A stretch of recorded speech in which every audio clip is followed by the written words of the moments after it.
Hey guys, this is hopefully the last video. I'm on the middle of page 60 and we've just met Gilderoy Lockhart. As we finish reading about him, I want you to try to picture him in your mind. He's very fancy and very prissy, and just imagine him and his personality and how it is shown through the text. Also get ready because we're going to hit that part that you're going to have to write your reflection about, where Mr. Weasley and Mr. Malfoy have a little bit of a spat about what disgraces the name of wizard. So here we are, the middle of page 60.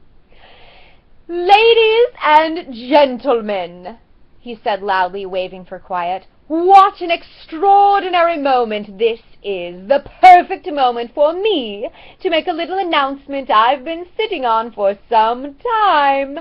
When young Harry here stepped into Flourish and Blotts today, he only wanted to buy my autobiography, which I shall be happy to present him now free of charge."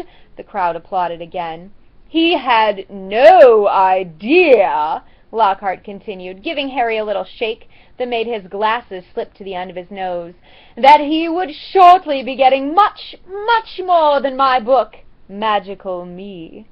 He and his schoolmates will, in fact, be getting the real Magical Me. Yes, ladies and gentlemen, I have great pleasure and pride in announcing that this September I will be taking up the post of Defense Against the Dark Arts teacher at Hogwarts School of Witchcraft and Wizardry." The crowd cheered and clapped, and Harry found himself being presented with the entire works of Gilderoy Lockhart. Staggering slightly under their weight, he managed to make his way out of the limelight to the edge of the room, where Ginny was standing next to her new cauldron.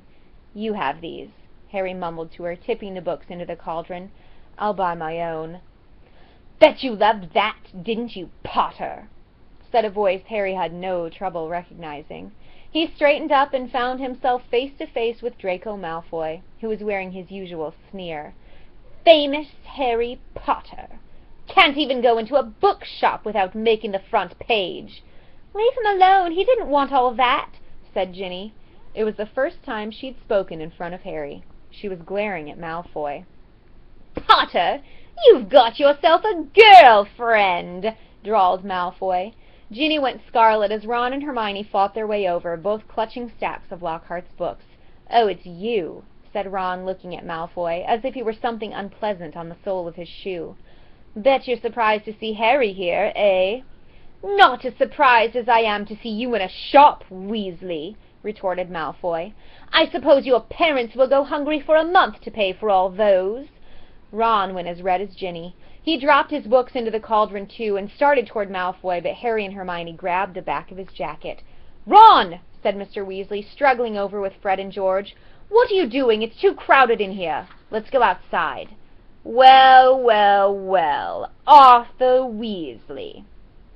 It was Mr. Malfoy. He stood with his hand on Draco's shoulder, sneering in just the same way. "Lucius," said Mr. Weasley, nodding coldly. "Busy time at the Ministry, I hear," said Mr. Malfoy. "All those raids. I hope they're paying you overtime." He reached into Ginny's cauldron and extracted, from amid the glossy Lockhart books, a very old, very battered copy of A Beginner's Guide to Transfiguration. "Obviously not," Mr. Malfoy said. "Dear me, what's the use of being a disgrace to the name of wizard if they don't even pay you well for it?" Mr. Weasley flushed darker than either Ron or Ginny. "We have a very different idea of what disgraces the name of wizard, Malfoy," he said. "Clearly," said Mr. Malfoy, his pale eyes straying to Mr. and Mrs. Granger, who were watching apprehensively. "The company you keep, Weasley, and I thought your family could sink no lower." There was a thud of metal as Ginny's cauldron went flying. Mr. Weasley had thrown himself at Mr. Malfoy, knocking him backward into a bookshelf. Dozens of heavy spellbooks came thundering down on all their heads. There was a yell of, "Get him, Dad!" from Fred or George. Mrs. Weasley was shrieking, "No, Arthur, no!" The crowd stampeded backward, knocking more shelves over. "Gentlemen! Gentlemen, please!" cried the assistant, and then, louder than all, "Break it up there, gents! Break it up!" Hagrid was wading toward them through the sea of books. In an instant he'd pulled Mr. Weasley and Mr. Malfoy apart. Mr. Weasley had a cut lip, and Mr. Malfoy had been hit in the eye by an encyclopedia of toadstools. He was still holding Ginny's old Transfiguration book. He thrust it at her, his eyes glittering with malice. "Here, girl, take your book. It's the best your father can give you." Pulling himself out of Hagrid's grip, he beckoned to Draco and swept from the shop. "You should have ignored him, Arthur," said Hagrid, almost lifting Mr. Weasley off his feet as he straightened his robes. "Rotten to the core, the old family, everyone knows that. No Malfoy's worth listening to.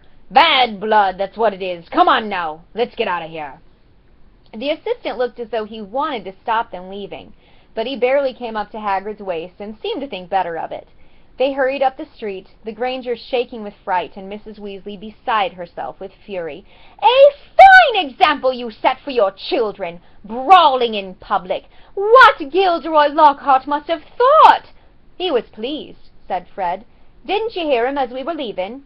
He was asking that bloke from the Daily Prophet if he'd be able to get the fight into his report. Said it was all publicity." But it was a subdued group that headed back to the fireside in the Leaky Cauldron, where Harry, the Weasleys, and all their shopping would be traveling back to the Burrow using flue powder. They said goodbye to the Grangers, who were leaving the pub for the Muggle Street on the other side. Mr. Weasley started to ask them how bus stops worked, but stopped quickly at the look on Mrs. Weasley's face. Harry took off his glasses and put them safely in his pocket before helping himself to flue powder. It definitely wasn't his favorite way to travel. The end. Don't forget to do your journal, and I'll see you all tomorrow. Bye, guys.